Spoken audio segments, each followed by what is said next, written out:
Hello friends, welcome to വിക്കിയോക്സ് മലയാളം.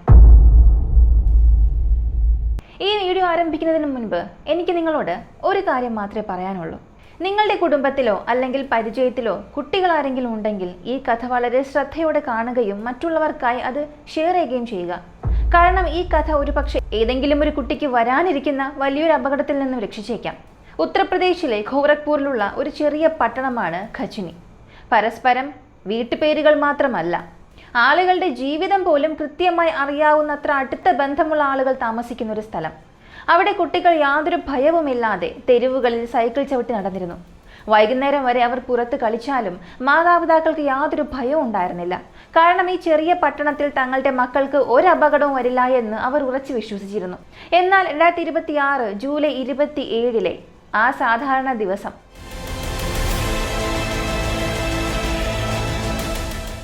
അവരുടെ ആ വിശ്വാസത്തെ എന്നേക്കുമായി തച്ചുടയ്ക്കാൻ പോവുകയായിരുന്നു. ഖജ്നിയിലെ വാർഡ് നമ്പർ 8 താമസിക്കുന്ന വർമ്മ കുടുംബം വർഷങ്ങളായി സ്വർണ്ണ വ്യാപാരം നടത്തുന്നവരായിരുന്നു. കുടുംബനാഥനായ ലക്ഷ്മിനാരായണൻ വർമ്മ ആ പ്രദേശത്തെ പ്രശസ്തനായ ഒരു സ്വർണ്ണ പണിക്കാരനായിരുന്നു. അദ്ദേഹത്തിന്റെ 2 മക്കളായ ഹനുമാൻ പ്രസാദ് വർമ്മയും പ്രദീപ് വർമ്മയും പിതാവിനൊപ്പം ഈ പരമ്പരാഗത ബിസിനസ് നോക്കി നടത്തി വരികയായിരുന്നു.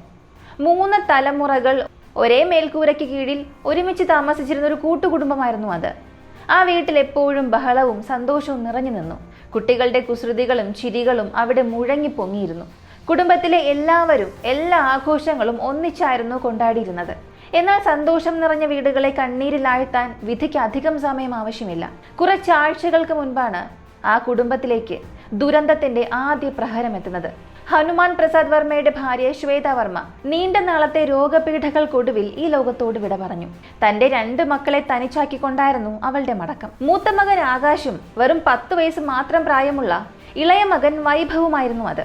സ്കൂൾ കഴിഞ്ഞെത്തി അമ്മ എന്ന് ഉറക്കെ നിലവിളിച്ച് കെട്ടിപ്പിടിക്കുന്ന, തങ്ങളുടെ കൊച്ചു കൊച്ചു വിശേഷങ്ങൾ അമ്മയോട് പറഞ്ഞു രസിക്കുന്ന, ഏത് സങ്കടത്തിലും അമ്മയുടെ മടിയിൽ ആശ്വാസം കണ്ടെത്തുന്ന ആ പ്രായത്തിലാണ് വൈഭവിന് അമ്മയുടെ സ്നേഹം എന്നേക്കുമായി നഷ്ടപ്പെടുന്നത്. കാലം മുറിവുകൾ ഉണക്കുമെന്നത് സത്യമാണ്. പക്ഷെ അമ്മയുടെ കുറവ് നികത്താൻ ഈ ലോകത്തിൽ ഒന്നിനെ കൊണ്ടും കഴിയില്ല. അതുകൊണ്ട് തന്നെ ശ്വേതയുടെ വേർപാടിന് ശേഷം ഹനുമാൻ പ്രസാദും ആ കുടുംബവും വൈഭവിനെ ആ വിഷമത്തിൽ നിന്നും കരകയറ്റാൻ പരമാവധി ശ്രമിക്കുന്നുണ്ടായിരുന്നു. ആ പാവം കുട്ടിക്ക് ഒരല്പം പോലും ഏകാന്തത അനുഭവപ്പെടരുത് എന്ന് അവരും മുത്തശ്ശനും ചേട്ടൻ ആകാശും എല്ലാം ഉറപ്പുവരുത്തി. പക്ഷേ ജൂലൈ 27 ആ നിർഭാഗ്യകരമായ ആ സമയം, ഒരു ഉച്ചനേരം, തങ്ങളുടെ ജീവിതം തിരികെ വരാൻ കഴിയാത്തത്ര ഭയാനകമായൊരു വഴിത്തിരിവിലേക്ക് നയിക്കുമെന്ന് ആ കുടുംബം സ്വപ്നത്തിൽ പോലും കരുതിയിരുന്നില്ല. വെറും 10 വയസ്സ് മാത്രം പ്രായമുള്ള വൈഭവ് നോവൽസ് അക്കാദമിയിൽ 4ാം ക്ലാസ് വിദ്യാർത്ഥിയായിരുന്നു. പഠനത്തിൽ മിടുക്കനും എല്ലാവരുടെയും പ്രിയപ്പെട്ടവനുമായിരുന്ന അവന്റെ ഏറ്റവും വലിയ ശീലം സ്കൂളിൽ നിന്നും വന്നാൽ കുറച്ചു സമയം വീടിന് പുറത്ത് തെരുവിൽ സൈക്കിൾ ഓടിക്കുക എന്നതായിരുന്നു. എന്നാൽ അവന്റെ ഈ ദിനചര്യയിലേക്ക് ആരുടെയോ കണ്ണ് വളരെ മുമ്പേ തന്നെ പതിഞ്ഞിട്ടുണ്ടായിരുന്നു. 2026 ജൂലൈ 27 തിങ്കളാഴ്ച. മറ്റു ദിവസങ്ങളെ പോലെ തന്നെ അന്നും വൈഭവ് സ്കൂളിൽ പോയി. ഉച്ചയ്ക്ക് 1 മണി കഴിഞ്ഞ് 30 മിനിറ്റോടെ സ്കൂൾ വിട്ട് വീട്ടിലെത്തിയ അവൻ വസ്ത്രം മാറി ആഹാരവും കഴിച്ച് സൈക്കിളും എടുത്തിറങ്ങി. ഡാഡി, ഞാനിപ്പോ വരാം എന്ന് പറഞ്ഞ് മുത്തശ്ശിയോട് പറഞ്ഞായിരുന്നു അവൻ പോയത്. കുടുംബത്തിനത് പുതിയൊരു കാര്യമായിരുന്നില്ല. അയൽപ്പക്കത്തെ കുട്ടികൾ എന്നും ഇതുപോലെ സൈക്കിൾ ഓടിക്കാറുള്ളതും കുറച്ചു കഴിഞ്ഞ് തിരിച്ചു വരാറുള്ളതുമാണ്. എന്നാൽ അന്ന് സമയം ഏറെ വൈകിട്ടും വൈഭവ് തിരിച്ചു വന്നില്ല. കുറച്ചു സമയം കഴിഞ്ഞപ്പോൾ വീടിന് അല്പം അകലെയായി വൈഭവിന്റെ സൈക്കിൾ ഉപേക്ഷിക്കപ്പെട്ട നിലയിൽ ഒരാൾ കണ്ടു. എന്നാൽ ആ സൈക്കിളിന് അടുത്തെങ്ങും വൈഭവ് ഉണ്ടായിരുന്നില്ല. കുടുംബത്തിന്റെ മനസ്സിലെ ഭയം ഇപ്പോൾ യാഥാർത്ഥ്യമാകാൻ തുടങ്ങുകയായിരുന്നു.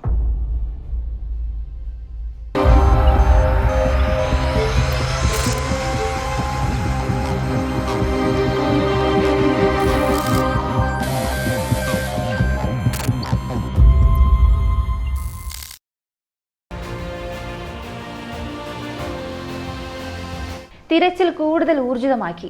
തെരുവുകൾ, അടുത്തുള്ള വീടുകൾ, കടകൾ, പാടത്തേക്കുള്ള വഴികൾ, സാധ്യമായ എല്ലാ ഇടങ്ങളിലും അവർ തിരഞ്ഞു. ആ തിരച്ചിലിനിടയിലാണ് വീടിന് 100 മീറ്റർ അകലെയായി വൈഭവിന്റെ ഒരു ചെരുപ്പ് കിടക്കുന്നത് കാണുന്നത്. ഓരോ നിമിഷം കഴിയും തോറും മനസ്സിൽ ബാക്കിയുണ്ടായിരുന്ന പ്രതീക്ഷകൾ പതിയെ അസ്തമിക്കാൻ തുടങ്ങി. സൈക്കിൾ ഒരിടത്ത്, ചെരുപ്പ് മറ്റൊരിടത്ത്. ഇതിനിടയിൽ വൈഭവിന്റെ ഒരടയാളവുമില്ല. തങ്ങളുടെ കുട്ടി വെറുതെ കാണാതായതല്ല എന്നും അവൻ എന്തോ ഒരു വലിയ അപകടം സംഭവിച്ചിട്ടുണ്ടെന്നും കുടുംബം ആ നിമിഷം തിരിച്ചറിഞ്ഞു. ഈ കാഴ്ച കണ്ടതോടെ വർമ്മ കുടുംബത്തിന് ഒരു കാര്യം വ്യക്തമായി. ഇത് വെറും ഒരു കുട്ടിയെ തിരയൽ മാത്രമല്ല, മറിച്ച് സമയത്തിനെതിരെയുള്ള പോരാട്ടത്തിന്റെ തുടക്കമാണ്. അതുകൊണ്ട് തന്നെ വൈകുന്നേരത്തോടെ വൈഭവിന്റെ പിതാവ് ഹനുമാൻ പ്രസാദ് വർമ്മ ഖജ്നി പോലീസ് സ്റ്റേഷനിലെത്തി മകനെ കാണാനില്ല എന്നൊരു പരാതി നൽകി.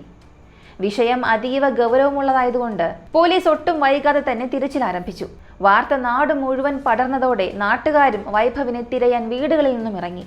കേസിന്റെ ഗൗരവം മനസ്സിലാക്കി SSP ഡോക്ടർ കൗസ്തുക് ഈ അന്വേഷണത്തിന്റെ ചുമതല ഏറ്റെടുക്കുകയും വൈഭവിനെ കണ്ടെത്തുന്നതിനായി 5 വ്യത്യസ്ത പോലീസ് ടീമുകളെ നിയോഗിക്കുകയും ചെയ്തു. ഒരു ടീം സമീപ പ്രദേശങ്ങളിൽ തിരച്ചിൽ നടത്തുമ്പോൾ രണ്ടാമത്തെ ടീം CCTV ദൃശ്യങ്ങൾ ശേഖരിക്കുകയായിരുന്നു. മൂന്നാമത്തെ ടീം സാങ്കേതിക വിവരങ്ങളും മൊബൈൽ ഇൻപുട്ടുകളും പരിശോധിച്ചു. ഒപ്പം ഫോറൻസിക് വിദഗ്ധരെയും ഡോഗ് സ്ക്വാഡിനെയും സ്ഥലത്തേക്ക് വിളിപ്പിച്ചു. കാരണം കടന്നുപോകുന്ന ഓരോ നിമിഷവും വൈഭവിന്റെ ജീവൻ അത്രയേറെ വിലപ്പെട്ടതായിരുന്നു. ഹനുമാൻ പ്രസാദ് മകൻ എന്നും സൈക്കിൾ ഓടിച്ചു വരാറുള്ള ആ വഴിയിൽ വീണ്ടും വീണ്ടും നോക്കിക്കൊണ്ടിരുന്നു. മുത്തശ്ശൻ ലക്ഷ്മി നാരായണൻ വഴിപോക്കരോടെല്ലാം എന്റെ വൈഭവനെ എവിടെയെങ്കിലും കണ്ടോ എന്ന് ചോദിച്ചുകൊണ്ടേയിരുന്നു. മൂത്ത സഹോദരൻ ആകാശാകട്ടെ തന്റെ അനിയൻ യാതൊരു കാരണവുമില്ലാതെ എങ്ങനെ കാണാതാകുമെന്ന് വിശ്വസിക്കാൻ കഴിയാതെ തകർന്നിരിക്കുകയായിരുന്നു. വെറും 1.5 മാസം മുൻപ് അമ്മയെ നഷ്ടപ്പെട്ട ആ വീട്ടിലെ ഓരോ കോണിലും ഇപ്പോൾ മറ്റൊരു ദുരന്തത്തിന്റെ ഭീതി പടർന്നു പിടിച്ചിരുന്നു. SSP ഡോക്ടർ കൗസ്തുഭിന്റെ നേതൃത്വത്തിൽ 5 ടീമുകളും വിശ്രമമില്ലാതെ പ്രവർത്തിച്ചു. സാങ്കേതിക പരിശോധനകളും CCTV വിശകലനവും തിരച്ചിലിൽ ഒരേ സമയം മുന്നോട്ടു പോയി. വൈഭവ് ഏതെങ്കിലും തട്ടിക്കൊണ്ടുപോകൽ സംഘത്തിന്റെ കസ്റ്റഡിയിലാണെങ്കിൽ വൈകുന്ന ഓരോ നിമിഷവും അവന്റെ ജീവന് ഭീഷണിയാണെന്ന് പോലീസിന് അറിയാമായിരുന്നു. പാടത്ത് തലകീഴായി കിടന്നിരുന്ന വൈഭവിന്റെ ചെരുപ്പ് കണ്ടാൽ ആരെങ്കിലും അവനെ ബലമായി പിടിച്ചുകൊണ്ടുപോയതാണെന്ന് തോന്നും. എന്നാൽ ഏത് ദിശയിലേക്കാണ് അവനെ കൊണ്ടുപോയത് എന്നറിയാൻ ഡോഗ് സ്ക്വാഡ് രംഗത്തിറങ്ങി. ആ ഡോഗ് സ്ക്വാഡ് അന്വേഷണത്തെ എത്തിച്ചത് ആരും പ്രതീക്ഷിക്കാത്തൊരു വഴിത്തിരിവിലേക്കായിരുന്നു. പോലീസ് സ്നിഫർ ഡോഗിന് വൈഭവിന്റെ വസ്ത്രത്തിന്റെ മണം നൽകി. എല്ലാവരും കരുതിയത് അത് പോലീസിനെ ഏതെങ്കിലും കാട്ടിലേക്കോ ഹൈവേയിലേക്കോ അല്ലെങ്കിൽ ഏതെങ്കിലും അപരിചിതനായ ആളുകളുടെ അടുത്തേക്കോ അയക്കുമെന്നാണ്. എന്നാൽ മണം പിടിച്ച ശേഷം ആ നായ നടന്ന ദിശ അന്വേഷണത്തിന്റെ മുഴുവൻ സിദ്ധാന്തങ്ങളെയും തിരുത്തി കുറിച്ചു കളഞ്ഞു. നായ വർമ്മ കുടുംബത്തിന്റെ ആ വീടിന് മുന്നിലൂടെ അതേ തെരുവിലൂടെ മുന്നോട്ട് നടന്ന് തൊട്ടടുത്തുള്ള ഒരു 2 നില വീടിന് മുന്നിൽ പോയി നിന്നു. അത് സർവേഷ് കുമാർ ഭട്ട് എന്ന പിട്ടുവിന്റെ വീടായിരുന്നു. വർമ്മ കുടുംബത്തിന്റെ വീട്ടിൽ നിന്നും വെറും 20 മീറ്റർ മാത്രം അകലെയുള്ള വീട്. തുടക്കത്തിൽ പോലീസ് ഇതൊരു സൂചനയായി മാത്രം കണ്ടു. കാരണം കേവലം സ്നിഫർ ഡോഗ് നിന്നതുകൊണ്ട് മാത്രം ഒരാളെ കുറ്റവാളിയെ കരുതാൻ കഴിയില്ലല്ലോ. എന്നാൽ ഈ സമയത്ത് CCTV ദൃശ്യങ്ങൾ കൂടുതൽ സൂക്ഷ്മമായി പരിശോധിച്ചപ്പോൾ സർവേഷിന് മേലുള്ള സംശയം ഇരട്ടിപ്പിക്കുന്ന രീതിയിൽ മറ്റൊരു തെളിവ് കൂടി ലഭിച്ചു. അടുത്തുള്ള CCTV ക്യാമറകളിൽ അന്ന് വൈഭവ് സർവേഷ് ഭട്ടിനൊപ്പം പാടത്തേക്ക് നടന്നു പോകുന്ന ദൃശ്യം വ്യക്തമായിരുന്നു. ഇപ്പോൾ പോലീസിന്റെ കയ്യിൽ ഒരേ ആളിലേക്ക് വിരൽ ചൂണ്ടുന്ന 2 ശക്തമായ തെളിവുകളുണ്ട്. ഒന്ന് സ്നിഫർ ഡോഗ്, രണ്ടാമത്തേത് CCTV ദൃശ്യങ്ങൾ. പോലീസ് ഒട്ടും വൈകാതെ അന്ന് രാത്രി തന്നെ സർവേഷിനെ ചോദ്യം ചെയ്യാനായി കസ്റ്റഡിയിലെടുത്തു. നാടൊട്ടാകെ അത്ഭുതപ്പെട്ടു. കാരണം അന്ന് വൈകുന്നേരം മുഴുവനും നാട്ടുകാർക്കൊപ്പം വൈഭവിനെ തിരയാൻ മുന്നിൽ നിന്നത് ഈ സർവേഷായിരുന്നു. പോരാത്തതിന് കുട്ടികളെ കമ്പ്യൂട്ടർ പഠിപ്പിക്കുന്ന ഒരു അധ്യാപകൻ, വൈഭവിന് വളരെ നന്നായി അറിയാവുന്ന ഒരു അയൽവാസി. അദ്ദേഹത്തെ പോലീസ് എന്തിനാണ് കൊണ്ടുപോകുന്നത് എന്ന് നാട്ടുകാർക്ക് മനസ്സിലായില്ല. ആദ്യ ചോദ്യം ചെയ്യലിൽ സർവേഷ് താൻ പൂർണ്ണമായും നിരപരാധിയാണെന്ന് വാദിച്ചു. തനിക്കിതിൽ ഒരു പങ്കുമില്ല എന്ന് അവൻ ഉറപ്പിച്ചു പറഞ്ഞു. ഇടയ്ക്ക് അവൻ വാക്കുകൾ മാറ്റുകയും പോലീസിനെ വഴിതിരിച്ചുവിടാൻ ശ്രമിക്കുകയും ചെയ്തു. എന്നാൽ പിന്നെന്തുകൊണ്ടാണ് ഉച്ചയ്ക്ക് CCTVയിൽ നീ വൈഭവിനൊപ്പം കാണപ്പെട്ടത്? ഈ ചോദ്യം പോലീസ് വീണ്ടും വീണ്ടും അവന്റെ മുന്നിലേക്ക് വെച്ചു. ചോദ്യം ചെയ്യൽ നീളുന്തോറും സർവേഷ് മെനഞ്ഞെടുത്ത നുണക്കഥകൾ പൊളിയാൻ തുടങ്ങി. നീണ്ട 12 മണിക്കൂർ നുണ പറഞ്ഞതിനു ശേഷം ഒടുവിൽ എല്ലാവരും ഞെട്ടിപ്പിച്ചുകൊണ്ട് അവൻ ആ കുറ്റസമ്മതം നടത്തി.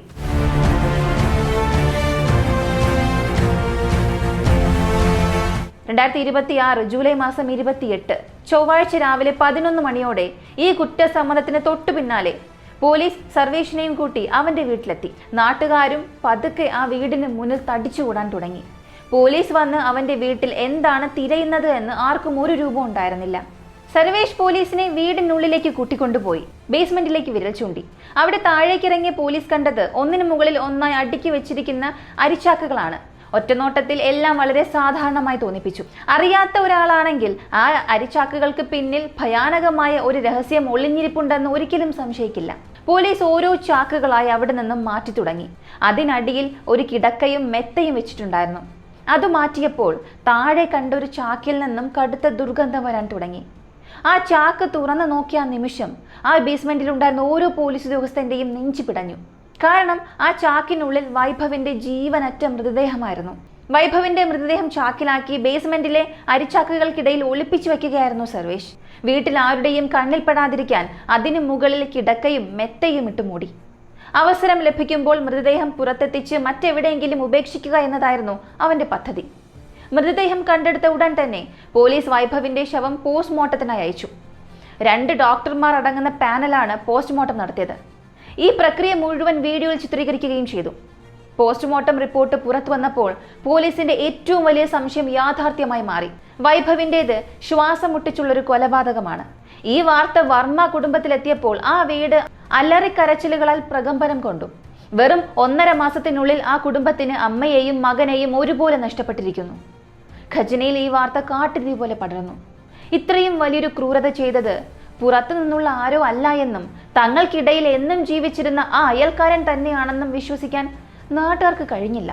എന്നാൽ അന്വേഷണം ഇവിടെ അവസാനിച്ചിട്ടില്ല എന്ന് പോലീസിന് അറിയാമായിരുന്നു. സർവേഷ് കുമാർ ഭട്ട് എന്തിനാണ് വൈഭവിനെ തന്നെ ലക്ഷ്യമിട്ടത്? ഇത്രയും വലിയൊരു ഗൂഢാലോചന എപ്പോൾ, എങ്ങനെയാണ് ആസൂത്രണം ചെയ്തത്? ഇതാണ് അവർക്കിനി അടുത്ത് കണ്ടെത്തേണ്ടത്. ദിവസവും അതേ നാട്ടിലെ കുട്ടികളെ കമ്പ്യൂട്ടർ പഠിപ്പിച്ചിരുന്ന വർമ്മ കുടുംബത്തിനും നന്നായി അറിയാവുന്ന ഒരു അധ്യാപകൻ എന്തിനാണ് സ്വന്തം അയൽപ്പക്കത്തെ കുട്ടി ഇരയാക്കിയത്? പോലീസ് സർവേഷ് കുമാർ ഭട്ട് എന്ന ബിട്ടുവിനെ കടുത്ത ചോദ്യം ചെയ്യലിന് വിധേയനാക്കി. എല്ലാ തെളിവുകളും മുന്നിൽ വയ്ക്കപ്പെട്ടതുകൊണ്ട് അവൻ ഇനി നുണ പറയുന്നതിൽ അർത്ഥമില്ല. പതുക്കെ പതുക്കെ തന്റെ പദ്ധതിയുടെ കഥ മുഴുവനും അവൻ പോലീസിന് മുന്നിൽ തുറന്നു പറഞ്ഞു. ആ കഥ വെറുമൊരു കൊലപാതകത്തിൻ്റെത് മാത്രമായിരുന്നില്ല, മറിച്ച് പണത്തോടുള്ള ആർത്തിയുടെയും കടബാധ്യതയുടെയും ആധുനിക സാങ്കേതിക വിദ്യ തെറ്റായി ഉപയോഗിച്ച് മെനഞ്ഞെടുത്ത ഒരു ഭയാനകമായ ഗൂഢാലോചനയുടേതായിരുന്നു. തനിക്കാകെ 36 ലക്ഷം രൂപയുടെ കടബാധ്യതയുണ്ടായെന്ന് സർവേഷ് പോലീസിനോട് വെളിപ്പെടുത്തി. ഒരു നോൺ ബാങ്കിംഗ് ഫിനാൻഷ്യൽ കമ്പനിയിൽ നിന്ന് അവൻ 25 ലക്ഷം രൂപ വായ്പ എടുത്തിരുന്നു. ഇതിന്റെ പ്രതിമാസം EMI തന്നെ 28,700 രൂപയായിരുന്നു. ഇതുകൂടാതെ ഒരു സുഹൃത്തിൽ നിന്നും അവൻ 11 ലക്ഷം രൂപ കടം വാങ്ങിയിരുന്നു. അത് തിരികെ നൽകാനുള്ള കടുത്ത സമ്മർദ്ദമുണ്ട്. അവൻ നടത്തിയിരുന്ന കമ്പ്യൂട്ടർ ഇൻസ്റ്റിറ്റ്യൂട്ടിൽ നിന്നുള്ള വരുമാനം കൊണ്ട് ഇത്ര വലിയ കടം വീട്ടാൻ കഴിയുമായിരുന്നില്ല. മാസം തോറും വർദ്ധിച്ചു വരുന്ന സാമ്പത്തിക സമ്മർദ്ദം അവന്റെ വീട്ടിലുമെത്തി. വീട്ടിൽ പിതാവിന്റെ നിരന്തരമായ കളിയാക്കലുകളും കടക്കാരുടെ ഭീഷണിയും പരാജയവും ദിവസേനയുള്ള അപമാനവും അവന്റെ മനസ്സിൽ ക്രൂരമായ ഒരു കുറ്റകൃത്യത്തിന് വിത്തിട്ടു. ഈ കടബാധ്യതയിൽ നിന്നും രക്ഷപ്പെടാൻ അവൻ വർമ്മ കുടുംബത്തെ ലക്ഷ്യമിട്ടു. കാരണം പ്രദേശത്തെ വലിയ സ്വർണ്ണ വ്യാപാരികളായിരുന്നു വർമ്മ കുടുംബം. അവരുടെ കുട്ടിയെ തട്ടിക്കൊണ്ടുപോയാൽ സ്വന്തം കുഞ്ഞിനു വേണ്ടി ചോദിക്കുന്ന എത്ര കോടി രൂപ വേണമെങ്കിലും അവർ എളുപ്പത്തിൽ നൽകുമെന്ന് അവൻ കരുതി. എന്നാൽ കേവലം ചിന്തയിൽ മാത്രം അവനത് ഒതുക്കിയില്ല. തട്ടിക്കൊണ്ടുപോകൽ പദ്ധതി ആസൂത്രണം ചെയ്യാൻ അവൻ ആർട്ടിഫിഷ്യൽ ഇന്റലിജൻസ് ഉപയോഗിച്ചു.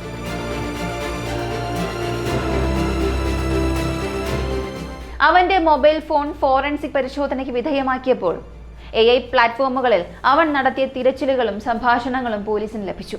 ഒരു കുട്ടിയെ എങ്ങനെ തട്ടിക്കൊണ്ടുപോകാം? പണം ചോദിക്കാനുള്ള ഏറ്റവും സുരക്ഷിതമായ വഴി ഏതാണ്? പോലീസ് മൊബൈൽ ലൊക്കേഷൻ എങ്ങനെയാണ് ട്രാക്ക് ചെയ്യുന്നത്? വിദേശ വെർച്വൽ നമ്പറുകൾ എങ്ങനെ ഉപയോഗിക്കാം? എന്നിങ്ങനെ ഒരേ തരത്തിലുള്ള ചോദ്യങ്ങളാണ് അവൻ AIയോട് ചോദിച്ചുകൊണ്ടിരുന്നത്. ഇത്രയും പോരാഞ്ഞ് ലോറൻസ് വിഷ്ണു ഗ്യാങ്ങിന്റെ ഈ മോചനദ്രവ്യം ചോദിക്കുന്ന രീതികളെക്കുറിച്ചൊക്കെ അവൻ AIയിൽ നിന്നും വിവരങ്ങൾ തേടിയതായി പോലീസ് പറയുന്നു. വലിയ കുറ്റവാളി സംഘങ്ങൾ പോലീസിൽ നിന്നും രക്ഷപ്പെട്ട് എങ്ങനെയാണ് മോചനദ്രവ്യം വാങ്ങിയെടുക്കുന്നത് എന്ന് മനസ്സിലാക്കുകയായിരുന്നു അവന്റെ ലക്ഷ്യം. പദ്ധതിയുടെ അടുത്ത പടി അതിലും ഞെട്ടിക്കുന്നതായിരുന്നു. ഇന്റർനെറ്റ് വഴി വെറും 199 രൂപയ്ക്ക് അവൻ കംബോഡിയയിലെ ഒരു വെർച്വൽ മൊബൈൽ നമ്പർ വാങ്ങി. ഇന്ത്യയിൽ നിന്നും കോളുകളും മെസ്സേജുകളും ട്രാക്ക് ചെയ്യാതിരിക്കാൻ ഈ നമ്പർ ഉപയോഗിച്ചാണ് അവൻ ഒരു വാട്സ്ആപ്പ് അക്കൗണ്ട് ഉണ്ടാക്കിയത്. പണം സ്വീകരിക്കുന്നതിനായി ഒരു വ്യാജ ബാങ്ക് അക്കൗണ്ടും അവൻ സംഘടിപ്പിച്ചിരുന്നു. അതായത് തട്ടിക്കൊണ്ടുപോകൽ മുതൽ മോചനദ്രവ്യം വാങ്ങുന്നതും പണം ഒളിപ്പിക്കുന്നതും വരെയുള്ള കാര്യങ്ങൾ അവൻ മുൻകൂട്ടി ആസൂത്രണം ചെയ്തിരുന്നു. എന്നാൽ ഏതൊരു കുറ്റവാളിയെയും പോലെ തന്റെ പദ്ധതി തികച്ചും ഒരു ഫൂൾ പ്രൂഫ് ആണെന്ന് അവനും തെറ്റിദ്ധരിച്ചു. 2026 ജൂലൈ മാസം 27 ഉച്ചയ്ക്ക് സൈക്കിളുമായി പുറത്തിറങ്ങിയ വൈഭവിന് തനിക്കായി ഒരു പിശാച് അവിടെ കാത്തിരിപ്പുണ്ട് എന്ന് അറിയില്ലായിരുന്നു. വൈഭവ് പതിവ് പോലെ സൈക്കിളുമായി വീടിന് പുറത്തിറങ്ങി കുറച്ചു ദൂരം പോയപ്പോൾ ഉച്ചനേരത്തെ വിജനത മുതലെടുത്ത് സർവേഷ് അവനെ തടഞ്ഞു നിർത്തി. ഇവിടെ വാ, ഞാൻ നിനക്കൊരു സമ്മാനം എടുത്തു വെച്ചിട്ടുണ്ട് എന്ന് സ്നേഹമുള്ള ശബ്ദത്തോടെ അവൻ വൈഭവിനോട് പറഞ്ഞു. വൈഭവിന് സർവേഷ് ഒരു അപരിചിതനായിരുന്നില്ല. അയൽപ്പക്കത്തെ മറ്റു കുട്ടികളെപ്പോലെ അവനും സർവേഷിനെ ബിട്ടു ഭയ്യ എന്നാണ് വിളിച്ചിരുന്നത്.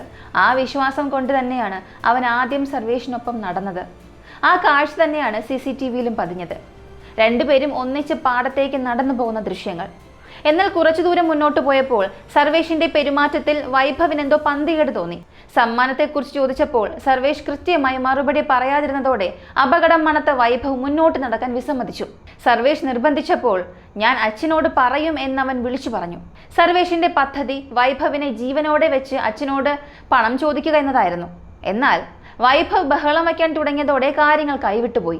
ആ നിമിഷത്തിൽ വൈഭവ് ഭയന്ന് വിറച്ച ഒരു 10 വയസ്സുകാരൻ മാത്രമായിരുന്നു. എങ്ങനെയെങ്കിലും വീടെത്തിയാൽ മതി എന്ന ചിന്ത മാത്രമേ ആ കുഞ്ഞിനുണ്ടായിരുന്നുള്ളൂ. എന്നാൽ സന്തോഷത്തോടെ കളിക്കാനിറങ്ങിയ തനിക്ക് ഇനി ഒരിക്കലും ആ വീടിന്റെ പടിവാതിൽ കാണാൻ കഴിയില്ല എന്ന് ആ പാവം കുട്ടി അറിഞ്ഞില്ല. വൈഭവ് ബഹളം വെച്ച ആളുകളെ കൂട്ടുമെന്ന് ഭയന്ന സർവേഷ് അവനെ ആ വിജനമായ പാടത്തേക്ക് കൊണ്ടുപോയി ശ്വാസം മുട്ടിച്ച് കൊലപ്പെടുത്തി. കൊലപാതകത്തിനു ശേഷം അവൻ വൈഭവിന്റെ മൃതദേഹം ഒരു ചാക്കിലാക്കി ഉച്ചനേരത്ത് സ്വന്തം വീട്ടിലേക്ക് കൊണ്ടുപോയി. ആ സമയത്ത് അവന്റെ വീട്ടിൽ അച്ഛനും ഭാര്യയും നാത്തൂനും ഉണ്ടായിരുന്നുവെന്നതാണ് ഏറെ ഞെട്ടിക്കുന്ന ഒരു കാര്യം. എന്നാൽ ആരും ഇതിന്റെ യാതൊരു സൂചനയും അറിഞ്ഞില്ല. അവൻ ആ ചാക്ക് ബേസ്മെന്റിലെ അരിച്ചാക്കുകൾക്കിടയിൽ ഒളിപ്പിച്ചു വെച്ചു. അതിനു മുകളിൽ കിടക്കയും മെത്തയുമെല്ലാം ഇട്ടുമൂടി. ശേഷം യാതൊന്നും സംഭവിക്കാത്ത മട്ടിൽ അവൻ പുറത്തിറങ്ങി വർമ്മ കുടുംബത്തോടൊപ്പം വൈഭവിനെ തിരയുന്നതായി അഭിനയിച്ചു.